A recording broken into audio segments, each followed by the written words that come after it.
Sebelum ceritanya dimulai, Mimin memberitahukan jika durasinya kurang panjang, jangan protes ya, karena partnya ini hanya 1 chapter saja. Sesuai permintaan, jika tetap upload, walaupun durasinya cuma pendek. Oh iya, yang mau bantu Mimin beliin kopi, biar lebih semangat lagi bahas komiknya, bisa mendonasikan sedikit uang jajannya lewat link Saweria yang ada di deskripsi. Oke, nggak usah berlama-lama lagi, kita langsung masuk saja ke ceritanya. Sedikit mengulang dari part kemarin. Ding, mendapatkan skill Savage Hole atau lolongan buas. Brutal Goblin sangat marah karena Lintian telah menyerang dan memakan sebagian dari tubuhnya. Sedangkan Lintian terlihat sangat puas karena dia telah mendapatkan skill yang hebat setelah memakan bagian tubuh dari Brutal Goblin. Langsung saja Lintian ingin mencoba skill barunya itu kepada Brutal Goblin.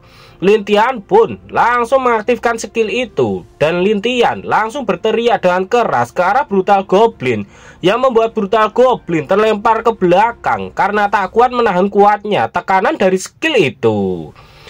Dia terjatuh cukup keras setelah menerima serangan dari Lintian. Kemudian Lintian mendekat ke arah tubuh Brutal Goblin yang sudah tak sadarkan diri. Dan tak disangka, ternyata hanya dengan sekali serangan saja Lintian berhasil mengalahkan Brutal Goblin. Dalam hati Lintian, padahal aku hanya bertaruh saat memakan tubuhnya. Tak disangka aku malah mendapatkan skill ini.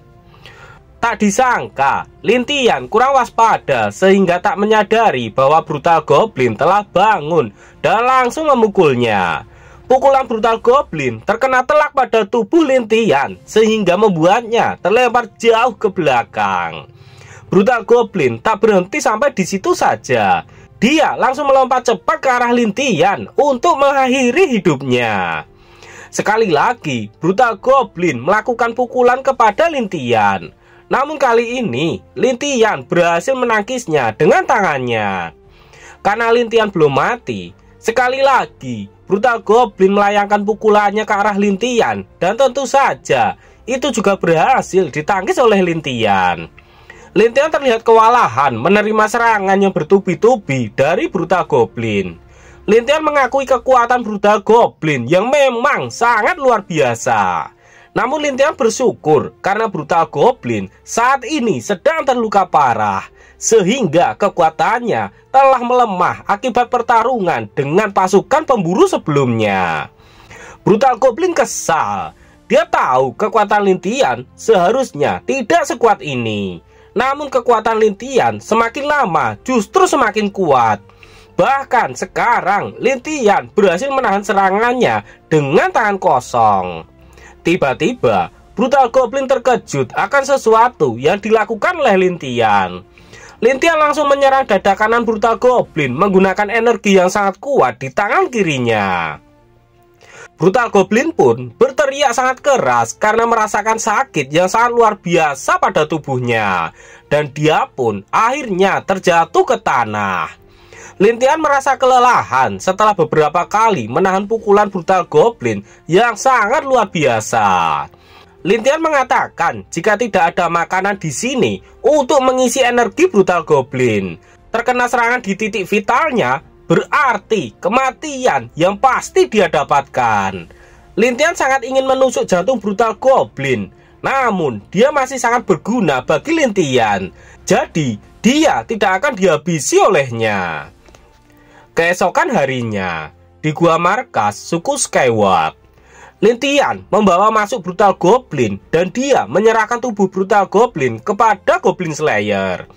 Goblin Slayer menanyakan apa yang Lintian ingin lakukan pada Brutal Goblin itu. Goblin Slayer heran kenapa Lintian tidak menyegel jiwa Brutal Goblin ke dalam cincin itu untuk meningkatkan kekuatannya. Namun walaupun tidak melakukannya, rencana Lintian sudah berhasil. Lintian menjelaskan jika terjadi perubahan rencana. Dia tidak menyangka bahwa pasukan pemburu SWOT Scientist turun tangan. Dan sosoknya pun berhasil diketahui oleh SWOT Scientist secara langsung. Bahkan di antara mereka ada seseorang yang memiliki kemampuan untuk menyatu dengan tanah. Dengan kemampuannya, orang itu akan dengan mudah menemukan tempat ini hanya dengan melewati tanah. Goblin Slayer menanyakan, apa yang akan Lintian lakukan selanjutnya? Lintian mengatakan kalau dia tidak salah, Brutal Goblin berasal dari makam besar. Lintian ingin Goblin Slayer mengendalikan Brutal Goblin dan menyuruh orang-orang dari makam besar untuk menghabisi SWAT Scientist dan pasukannya. Namun, Goblin Slayer mengingatkan Lintian jika ini sangat berbahaya. Dia menyarankan agar Lintian tidak terlibat dengan orang-orang dari makam besar. Namun, menurut Lintian, ini adalah cara yang terbaik untuk saat ini. Kemudian, Lintian menaruh sebuah cincin di tangan Brutal Goblin yang masih tak sadarkan diri. Lintian menyuruh Goblin Slayer untuk memberikan perintah kepada Brutal Goblin agar dia memberitahukan kepada penduduk makam besar demi cincin ajaib agar mereka membalaskan dendam dari Brutal Goblin. Karena permintaan itu keluar dari mulut Lintian, jadi Goblin Slayer pun menurutinya. Dan akhirnya, sembari melepaskan sarung tangannya, Goblin Slayer pun akan melakukan sesuai yang dikatakan oleh Lintian. Kemudian, Goblin Slayer menggores sedikit tangannya dengan pisaunya. Dengan cairan merah yang diteteskan sedikit agak banyak ke tubuh Brutal Goblin, Goblin Slayer pun memulai ritualnya. Setelah selesai, Goblin Slayer memerintahkan Brutal Goblin agar dia berdiri. Dan setelah berdiri, Brutal Goblin langsung memberikan hormat kepada Goblin Slayer. Dia mengatakan jika dia adalah pelayan raja yang paling setia dan dia pasti akan melakukan apapun perintah dari sang raja. Panel berpindah. Beberapa saat kemudian, terlihat para goblin sedang memakan daging hasil dari jarahan perang sebelumnya. Sedangkan Lintian saat ini sedang melihat panel sistem di hadapannya. Dia saat ini telah mengumpulkan 300 poin kehidupan. Dalam panel sistemnya terlihat sosok yang terlihat sangat kuat dan dengan wujud yang menyeramkan dengan level 6. Lintian berpikir apakah dia harus menukarkan ini untuk melindungi dirinya. Namun karena iblis level 6 itu hanya memiliki kekuatan yang hampir sama dengan Brutal Goblin, jadi Lintian menunda untuk menukarkannya. Hal itu karena walaupun ada 3 orang Brutal Goblin, mereka tentu saja belum mampu untuk mengalahkan SWAT Scientist. Kemudian Lintian memilih-milih lagi apa yang ada di sana. Lintian lebih berencana untuk memilih beberapa skill substansial untuk meningkatkan kemampuannya. Pilihannya berhenti pada gambar skill yang membuat tangannya menjadi lebih besar. Skill itu adalah Aberrant Fusion. Skill ini dapat mencuri bagian tubuh milik pihak lain dan menggabungkannya dengan diri pengguna.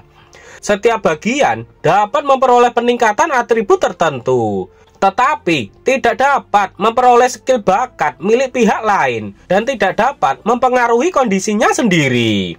Kemudian Lintian menggeser dan melihat skill berikutnya. Skill ini memperlihatkan sebuah kerangka tangan yang memegang gumpalan berwarna agak kemerahan. Skill ini bernama Blood of Decay. Serangannya memiliki efek menakutkan yang dapat membuat kemampuan suci lawan tidak efektif.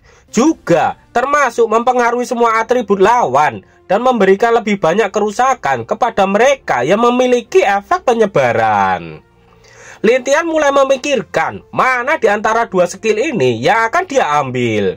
Menurut Lintian, Aberrant Fusion tidak begitu kuat, tapi akan jauh lebih kuat jika dikombinasikan dengan kemampuan untuk memperkuat gen miliknya.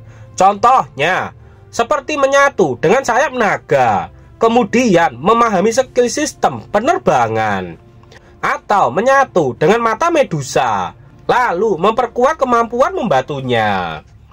Namun, Blood of Decay tampaknya menjadi satu-satunya cara untuk melawan sihir suci. Kemudian, Lintian pun menetapkan pilihannya. Menurutnya, Aberrant Fusion memang sangat bagus. Namun tak ada iblis yang bisa dia ajak bersatu untuk saat ini. Dan akhirnya Lintian pun memilih skill Blood of the Kai sebagai pilihannya. Penukaran poin dengan Blood of the Kai telah berhasil. Sistem mengucapkan selamat karena Lintian telah memperoleh efek keajaiban kehidupan. Sistem mengembalikan 300 poin kehidupan kepada Lintian. Lintian terkejut setelah membaca pesan dari sistem. Lintian berteriak-teriak sendiri dan membuat goblin lainnya bertanya-tanya apa yang sedang dilakukan oleh Lintian. Dia sangat senang karena sistemnya sangat baik kepadanya. Dengan ini, Lintian berhasil memecahkan masalah terbatasnya gen yang dimakan oleh goblin. Sekarang, dua keinginan Lintian sudah terpenuhi sekaligus. Dalam kegembiraannya, tiba-tiba ada yang memanggil Lintian. Itu adalah Yue dan Ivrea. Mereka terlihat sangat bahagia dan membuat Lintian sangat kebingungan. Sembari malu-malu, Yue mengungkapkan apa yang dia rasakan. Yue bertanya, apakah Lintian saat ini sedang menginginkannya? Apakah yang diinginkan oleh Yue? Apakah itu tentang pergi ke sawah? Penasaran ya? Nantikan kelanjutannya di part berikutnya seminggu lagi kalau komiknya udah update.